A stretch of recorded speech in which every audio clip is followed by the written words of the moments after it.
Assalamualaikum warahmatullahi wabarakatuh. Kenalkan, nama saya Suci Indrani, program studi S1 Keperawatan semester 3. Di sini saya akan menjelaskan mengenai teknologi gangguan sistem pernapasan, teknologi gangguan sistem kardiovaskuler, dan teknologi gangguan sistem hematologi. Sebelumnya saya akan menjelaskan teknologi gangguan sistem pernapasan. Sistem pernapasan itu teknologi sistem pernapasan adalah alat yang digunakan untuk menanggulangi permasalahan sistem pernapasan. Di sini ada teknologi sistem pernapasan paling terkenal saat ini. Yang pertama ada teknologi tracheostomy, teknologi pulmotor, teknologi spirometer, dan teknologi oksigen kateter. Di sini saya akan fokus menjelaskan apa itu teknologi tracheostomy. Nah, teknologi tracheostomy merupakan suatu prosedur pembedahan yang dilakukan untuk memasang alat seperti selang di dalam trakea yang bertujuan untuk memberikan jalan bagi sistem pernapasan. Caranya dengan menghisap lendir-lendir yang menghalangi sistem pernapasan. Pemasangan tracheostomy bisa dilakukan dalam jangka waktu panjang dan pendek. Lamanya waktu ditentukan pada kebutuhan pengguna. Bahkan ada yang karena permasalahan tertentu selang dipasang secara permanen.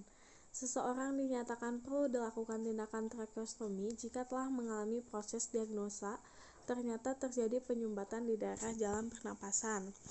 Nah, di sini ada beberapa penyebab yang harus dilakukan tindakan tracheostomy. Yang pertama, pada kejadian sulit bernapas, tracheostomy dilakukan sebagai jalan pintas. Yang kedua, pada operasi bedah kepala bagian leher, maka tracheostomy dilakukan untuk proses elektif. Ketiga, kemungkinan terjadinya stenosis sublogis dapat dikurangi dengan melakukan tracheostomy. Pada pasien yang mengalami tumor pembedahan kemasukan benda asing dan infeksi, maka tracheostomy berfungsi untuk mencegah obstruksi saluran pernapasan. Yang terakhir, kerusakan laring pada saluran pernapasan juga bisa dicegah dengan melakukan tindakan tracheostomy. Di sini ada kelebihan tindakan ini. Yang pertama, pasien lebih nyaman menggunakan teknologi tracheostomy. Rongga mulut lebih terjamin kebersihannya, terjamin. Dengan menggunakan teknologi tracheostomy, pasien masih memungkinkan untuk bisa berkomunikasi. Selain bisa berkomunikasi, pasien pun bisa memungkinkan untuk makan dan perawatannya pun cukup mudah dan tergolong aman. Yang kedua, teknologi pada gangguan sistem kardiovaskuler. Penyebab jantung memiliki prevalensi kematian dan morbiditas yang tinggi. Penyebab dari penyakit kardiovaskuler ini karena merokok, meningkatnya tekanan darah, penyakit diabetes mellitus, kolesterol, obesitas, diet yang tidak sehat, dan aktivitas fisik yang kurang. Ketidakpatuhan minum obat juga merupakan faktor pencetus kekambuhan. Salah satu teknologi yang dapat digunakan untuk mencegah dan monitoring pasien penyakit jantung dengan menggunakan aplikasi mHealthy. Nah, bagaimana sih perkembangan teknologi mHealthy itu?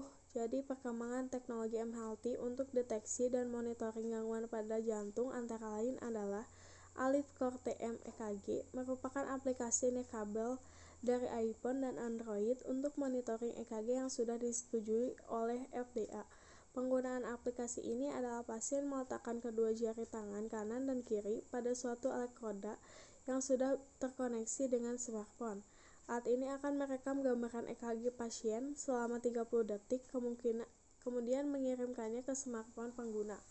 Alat ini mampu mendeteksi irama sinus normal dan atrial fibrilasi.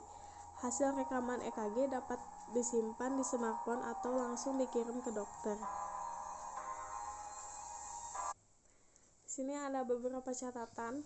Teknologi mHealthy yang berpusat pada pasien telah digunakan sebagai sarana untuk melibatkan pasien secara aktif dalam proses pengambilan keputusan tentang masalah kesehatannya. Pasien yang mampu berperan aktif dalam pengambilan keputusan dalam perawatan memiliki derajat kesehatan dan hasil yang lebih baik.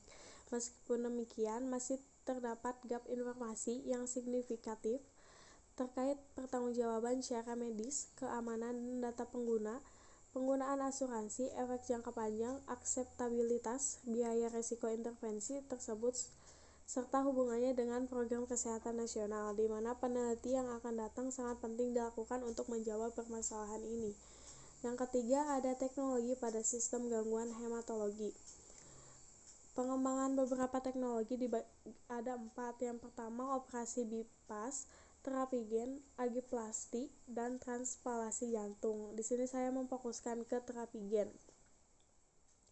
Nah, apa sih terapi gen itu? Jadi, teknologi ini dilakukan dengan menumbuhkan pembuluh darah baru dengan menyuntik beberapa salinan gen langsung ke jantung. Gen tersebut menyandikan VEGF atau Vascular Endothelial Growth Factor yang akan mendorong tumbuhnya pembuluh-pembuluh darah baru. Menurut WHO, anemia adalah suatu kondisi di mana jumlah sel darah merah atau kapasitas oksigen tidak mencukupi untuk memenuhi kebutuhan fisiologi yang bervariasi menurut umur, jenis kelamin, ketinggian, merokok, dan status kehamilan. Gejala yang samar pada anemia ringan hingga menyulitkan deteksi sehingga meningkatkan risiko kematian pada anak. Jadi, terapi genetika yang memanfaatkan sel pasien sendiri merupakan pilihan terapik yang menarik.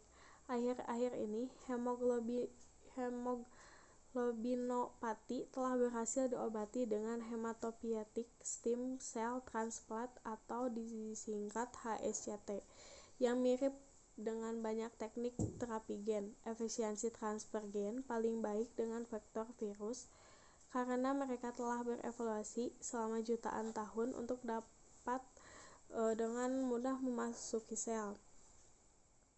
Kemajuan dalam iPSC dan teknologi pengeditan gen telah menawarkan kesempatan yang menjanjikan untuk memperbaiki cacat genetika yang menggunakan sel somatik autologus, menjanjikan teknologi baru untuk induksi pluripotent stem cell dan genome editing dapat mengantarkan era baru di bidang terapi gen. Nah, mungkin cukup sekian yang dapat saya jelaskan. Mohon maaf atas kekurangannya. Wassalamualaikum warahmatullahi wabarakatuh.